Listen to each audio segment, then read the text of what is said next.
العالمين والعاقبة للمتقين والصلاة والسلام على أشرف الأنبياء والمرسلين نبينا محمد وعلى آله وأصحابه أجمعين أما بعد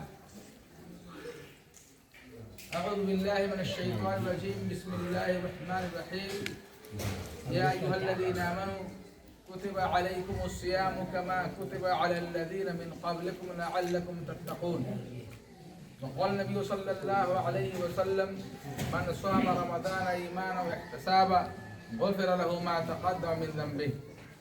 सामीन कराम, दीनी मिल्ली भाइयों, बुजुर्गों, दोस्तों, अल्लाह रब्बुल आलमीन का फजल करम है, एहसान है कि हम सब रमज़ान जैसे मुबारक महीने को पा चुके हैं और रोज़ा भी रख रहे हैं। ये हम सब की खुशकिस्मती है, खुश नसीबी है कि हम सब रोज़े की हालत में हैं और बहुत जल्द इफ्तार करने वाले हैं, खाने पीने वाले हैं। तो खाने पीने के भी आदाब होते हैं। सबसे पहले खाना शुरू करने से पहले हाथ धोया जाता है, ये सुन्नत है। हाथ धोया जाए और दाहिने हाथ से शुरू करें। खाना और पीना हो तो दाएं हाथ से खाए और पिए, ये खाने के आदाब में शामिल है। इसी तरह से बिस्मिल्लाह पढ़कर खाए और पिए और बैठकर खाए और पिए। चाहे पानी का बोतल पकड़ना हो, गिलास पकड़ना हो, दाएं हाथ से पकड़कर पिए। ये खाने के आदाब में से प्यारे नबी सल्लल्लाहु अलैहि वसल्लम की सुन्नत में से। इसी तरह से अपने सामने जो चीजें रखी हुई है तो सामने से ही खाएं। अपने सामने जो खाने पीने की चीजें हैं वहीं से लेकर खाएं। इसी तरह से जो कुछ मुयस्सर है उस पर अल्लाह की तारीफ बयान करते हुए खाएं। जब खा पी ले तो अल्हम्दुलिल्लाह कहे, इस पर भी अल्लाह का शुक्रिया अदा करें और खाने में ऐब ना लगाएं कि खाना ऐसा है, खाना वैसा है। खाने में हरगिज ऐब ना लगाएं। कोई शख्स किसी वजह से खाना शुरू करते वक्त बिस्मिल्लाह कहना भूल जाए तो खाना खाने के दौरान अगर याद आए तो बिस्मिल्लाह अव्वलहु व आखिरहु पढ़ ले, ये भी एक तरीका है। तो ये खाने पीने के आदाब है। हमें खाना और पीना ये दोनों प्यारे नबी सल्लल्लाहु अलैहि वसल्लम की सुन्नत और फरमान के मुताबिक खुर्दनोश करनी चाहिए, खाने और पीने चाहिए। और इफ्तार का मामला है, इसमें तो और ज़्यादा एहतमाम की ज़रूरत है।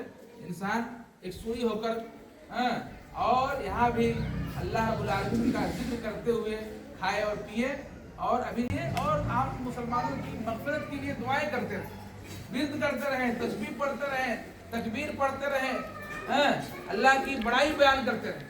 इसी तरह से हम मुसलमान हैं, हमारा पहनावा, हमारा पोशाक, हमारा ड्रेस भी इस्लामी होना चाहिए। यहाँ तक कि हम मुसलमान हैं, हमें दाढ़ी रखने का हुक्म है, दाढ़ी बढ़ाने का हुक्म है। प्यारे नबी सल्लल्लाहु अलैहि वसल्लम ने फरमाया वहफुल शवारिब, दाढ़ी को बढ़ाओ और मोछ को तराशो। ये अल्लाह के नबी सल्लल्लाहु अलैहि वसल्लम का हुक्म है, दाढ़ी रखने का, दाढ़ी बढ़ाने का। इस पर भी हमें अपनी ज़िंदगी को इस्लामी ज़िंदगी बनाएं। अपने लिबास को, अपने उठने बैठने, सोने, जागने, खाने पीने, सब में इस्लामी तर्ज होनी चाहिए। प्यारे नबी सल्लल्लाहु अलैहि वसल्लम की सुन्नत हो। ये दाढ़ी प्यारे नबी सल्लल्लाहु अलैहि वसल्लम की क्या सुन्नत है? तमाम अंबिया और रसूल की सुन्नत है। और ये दाढ़ी आइन फितरत है, ये फितरत के खिलाफ मामला नहीं है। मर्दों की शान, ताकत और मर्दानी की बात है कि मर्द दाढ़ी रखे, दाढ़ी बढ़ाए, औरतें को दाढ़ी नहीं होती। तो हमें चाहिए कि हम मुसलमान हैं, इस्लाम के मानने वाले हैं, मजहब इस्लाम जो सिखाता है उस पर अमल करते हुए, प्यारे नबी सल्लल्लाहु अलैहि वसल्लम के फरमान पर अमल करते हुए हम दाढ़ी को बढ़ाएं, मोछ को तराशें, क्योंकि दाढ़ी शान है, मर्द की पहचान है, मर्दों की अलामत है। इसी तरह से अंबिया और रसूल की पहचान है, अलामत है। अंबिया और रसूल रखा करते थे, प्यारे नबी सल्लल्लाहु अलैहि वसल्लम की सुन्नत है और सलफ़े सालिहीन से मुशाबहत है। सलफ़े सालिहीन की दाढ़ी रखते थे। लेकिन आज हमारे समाज और मुआशरे में ये सुन्नतें, खाने पीने के आदाब का मामला हो, खाने पीने की सुन्नतों का मामला हो, प्यारे नबी सल्लल्लाहु अलैहि वसल्लम के फरमान पे अमल करने का मामला हो, दाढ़ी बढ़ाने का मामला हो, ये हमसे ये सारी सुन्नतें खत्म हो रही हैं। ज़रूरत इस बात की है कि हम इन ان سنتوں کو پکڑے، اس پر عمل کرے، پیارے نبی صلی اللہ علیہ وسلم کے فرمان پر عمل کرے، اور اسی طرح سے